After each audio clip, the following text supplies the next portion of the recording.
Ada di tengah-tengah kita, lebih utama dari segala sesuatu. Karya Roh Kudus bagi orang yang belum percaya. Namun benar yang kukatakan ini kepadamu adalah lebih berguna bagi kamu jika aku pergi. Sebab jikalau aku tidak pergi, penghibur itu tidak akan datang kepadamu. Tetapi jikalau aku pergi, aku akan mengutus dia kepadamu.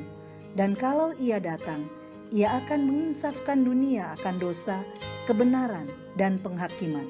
Yohanes 16 ayat 8. Sahabat Iktus yang dikasihi Tuhan, yang sangat dibutuhkan di masa sekarang adalah kata-kata yang menyembuhkan, memberi semangat, dan menjadi penghiburan bagi setiap orang yang dalam kesukaran. Roh Kudus telah dicurahkan atas kita semua.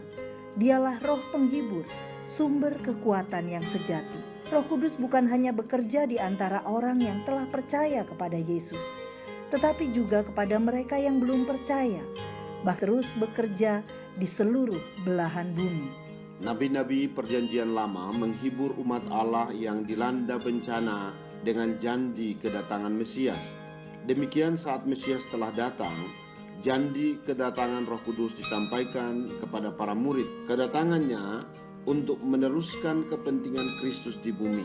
Ayat 8. Dan kalau ia datang, Elton Ekenos menunjukkan kedatangannya secara sukarela untuk berkarya di tengah dunia. Hari ini kita akan melihat karya Roh Kudus bagi orang yang belum percaya. 1. Menginsafkan tentang dosa. Ayat 9. Roh Kudus menginsafkan orang berdosa melalui perkataan roh dalam hati nurani. Ia membongkar dan mengungkapkan kepalsuan serta kekeliruan yang selama ini menjadi pegangan orang berdosa. Roh Kudus disebut sebagai penghibur. Bahasa Yunaninya parakletos. Mula-mula bekerja membuka luka, tetapi setelah itu ia mengobatinya. Penghiburan Allah Roh Kudus bersifat kokoh dan didasarkan atas kebenaran.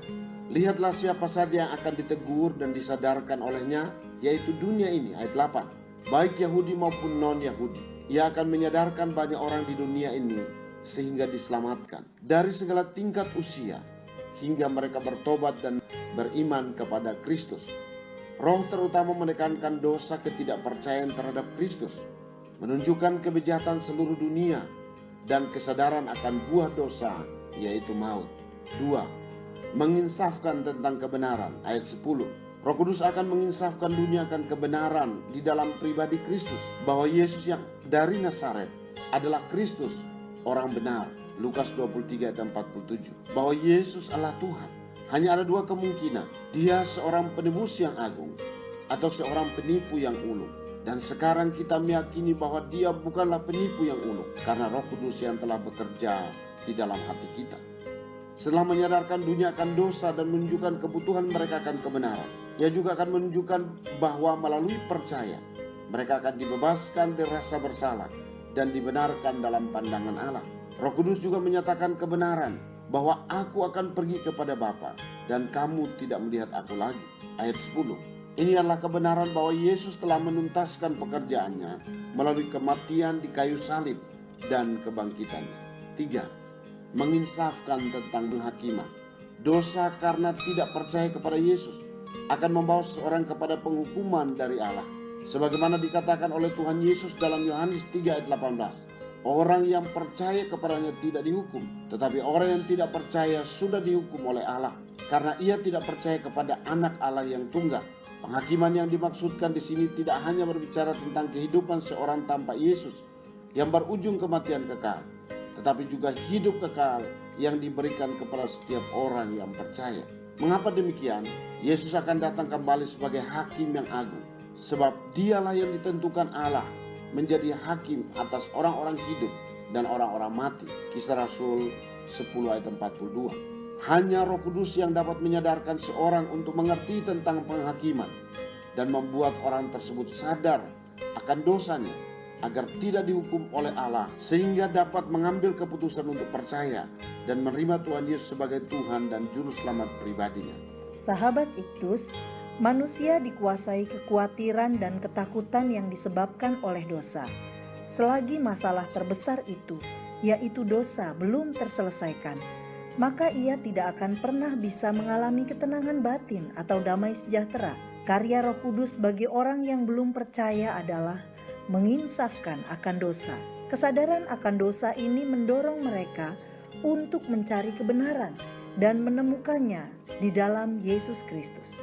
Saya bersyukur karena Roh Kudus memakai seseorang untuk membawa saya pada kesadaran akan dosa, bertemu sumber kebenaran yang memberi hidup kekal kepada saya. Saya telah mengakui semua dosa saya, percaya bahwa Yesuslah satu-satunya Tuhan dan Juru Selamat saya, dan menerima Dia di dalam hati saya. Sekarang waktunya bagi saya untuk dipakai menjadi alat Roh Kudus, menyampaikan kabar baik ini kepada orang lain. Sahabat Iktus yang dikasihi Tuhan, bagaimana Roh Kudus membawa saya pada kesadaran akan dosa?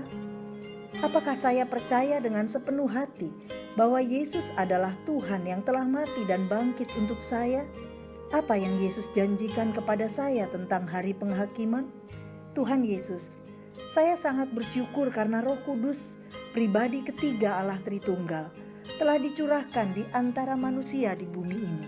Roh Kudus telah menyadarkan saya akan dosa, kebenaran, dan hari penghakiman. Saya telah diselamatkan dan masuk ke dalam surga kekal bersama-sama denganmu. Saat ini saya berdoa untuk begitu banyaknya orang yang menjerit mencari penyelesaian dosa, mengejar kebenaran, dan tidak menyadari adanya hari penghakiman. Saya memiliki hutang Injil. Roh Kudus, pakailah saya menjadi alat pemberitaan di tangan-Mu. Amin. Dan tidak ada seorang pun yang mengaku Yesus adalah Tuhan selain oleh Roh Kudus. Kristuslah yang